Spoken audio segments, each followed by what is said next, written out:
तो वो लगता था कि यार ये 10th में तो हम अच्छे मार्क्स आए हैं, तुम मतलब तुम टॉपर रहे हो अपने क्लास के, और ये सडनली ये ऐसा क्या हो गया कि तुम्हें 11th में लंका लग क्वाड्रेटिक जाती इक्वेशन है। नहीं हो रही है। हाँ, मतलब तुम्हें मोशन समझ में नहीं आ रहे हैं और ये सारी चीजें कैसे समझ में नहीं आ रही। तो वो सारी चीजें फील हुई 11th में। तो 11th काफी डिफिकल्ट रहा, खूब रोते थे हम लोग। हर दूसरे दिन बैठ के रोते थे कि अरे यार कहाँ आ गए, इससे अच्छा आर्ट्स लेके यूपीएससी की तैयारी कर लेते। अच्छा, यू प्रिपेयर्ड फॉर आईआईटी, तो आपने तैयारी कहाँ से की और कैसी रही आपकी तैयारी?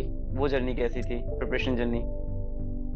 यार वो भी मतलब एक अलग जर्नी है। मतलब बेसिकली वो कोटा से ही मैंने तैयारी की, एंड फिर हाँ कोटा की जर्नी स्टार्ट हुई और काफी अलग थी, काफी काफी स्ट्रेसफुल थी। मतलब जो बेसिकली एक तो वो भी है यार, मतलब मुझे लगता है कि हर क्लास के बाद जो जंप होता है ना, लाइक 8th के बाद जो 9th आती है वो बहुत डिफिकल्ट लगती है, 10th के बाद जो 11th आती है वो बहुत डिफिकल्ट लगती है, 12th के बाद जैसे ही 10th के बाद जो 11th, बहुत बड़ा जंप है। ग्रेजुएशन के लिए जाते हो, बहुत बड़े जंप हैं। तो वो भी मुझे लगता है कि वो भी भरना चाहिए विद टाइम, अगर उसमें पढ़ते हो तो।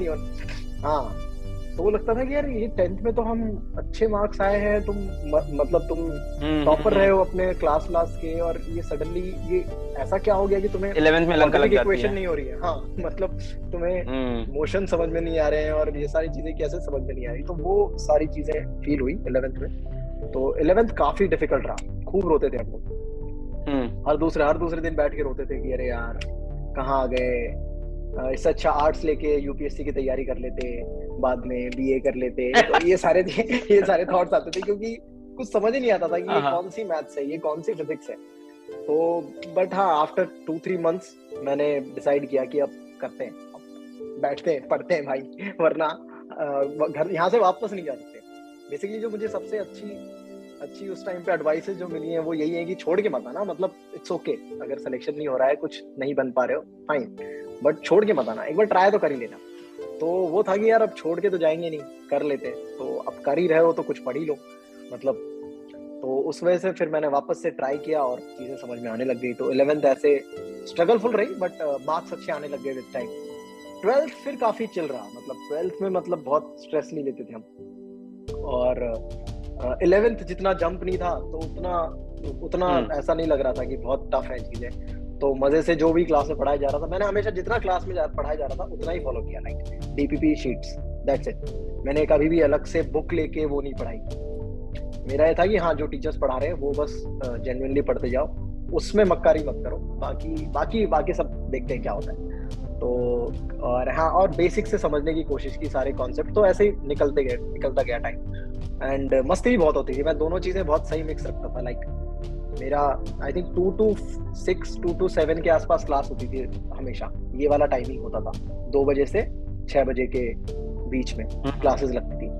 उसके अलावा लाइक 9 to 12, 9 to 11 और 12 एक बार पढ़ता था सुबह उठ के, और एक सेशन लगाता था मैं आने के बाद, 9 to 12। तो वैसा था दोनों टाइम, 9 to 12 पढ़ लिया अपना 4-4 घंटे। और फिर 12 से 3 बजे तक बहुत मस्ती करते थे। लाइक मतलब बाहर घूमना कोटा में, और मतलब पोहे जलेबी खाते हुए घूमना, चाय वाय पीना रात में जाके, ठीक है। और चाय पीते पीते कई बार रेलवे स्टेशन काफी दूर पड़ता है, जो तलवंडी एरिया है वहां से 15 किलोमीटर दूर है रेलवे स्टेशन, वहां पे पैदल निकल जाते थे। राइट 15 किलोमीटर पैदल चल के आ गए, बिना चाय पीने गए थे बस। तो वैसी चीजें करते थे। तो काफी फन जर्नी थी।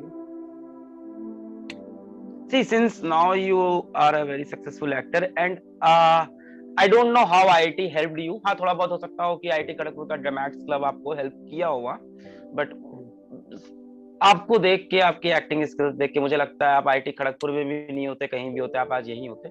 हो सकता है एक आध साल आगे पीछे कहीं होते। सो हमारे बहुत सारे स्टूडेंट्स आपको देख रहे हैं, और हम सबको पता है कि IIT में सिलेक्शन लास्ट में इतनों का ही होना है, और तैयारी इतने लोग कर रहे हैं।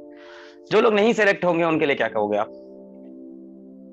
यार भाई, तो एक छोटी सी मैं कहानी सुनाऊंगा इस पे, हमेशा मैं सुनाता हूँ, मैं बताता भी रहता हूँ बार बार। बेसिकली हमारे एक टीचर है कोटा में, CSS सर है उनका नाम। तो वो फिजिक्स पढ़ाते थे, बड़ी अच्छी फिजिक्स पढ़ाते थे वो। और तो उन्होंने क्या किया कि बेसिकली लास्ट क्लास थी वो हमारी पूरे 2 साल की, 12th की लास्ट क्लास थी, और फिर बस हम लोग का 1.5 महीने बाद एग्जाम था जेईई का। तो उन्होंने पूरे टाइम ना मतलब बहुत ज्यादा मतलब फ्लॉन्ट किया कि वो आईआईटीएन है यार, आईआईटीएन की लाइफ ऐसी होती है, आईआईटीएन मतलब आईआईटीएन ही है सब कुछ, और अगर तुम आईआईटी में नहीं गए तो तुम मतलब बहुत बड़ा कुछ चीजें लूज कर रहे हो। तो ये सारी स्टोरीज उन्होंने 2 साल तक बहुत मोटिवेट करते रहते थे और बहुत सारी कहानियां सुनाते थे आईआईटी की, और बच्चों को भी लगता था कि मतलब आईआईटी मतलब आईआईटी और उसके अलावा तो मतलब सब बेकार, वैसा फीलिंग आता था हमें। बट जब वो लास्ट क्लास आई तो वो आए और उन्होंने बोर्ड पे कुछ नहीं मतलब आए और उन्होंने ऐसे कुछ 50-60 लोगों के नाम लिखे जो कि बहुत बड़े नाम, जिन्होंने अपने लाइफ में कुछ मचाया है, कुछ बड़ा किया है और बहुत अमीर लोग हैं एंड अपनी मेहनत से अमीर हुए, वैसे लोग हैं, उन्होंने नाम लिखा। हाँ, एंड बोला कि ये सारे नॉन आईआईटीएंस हैं।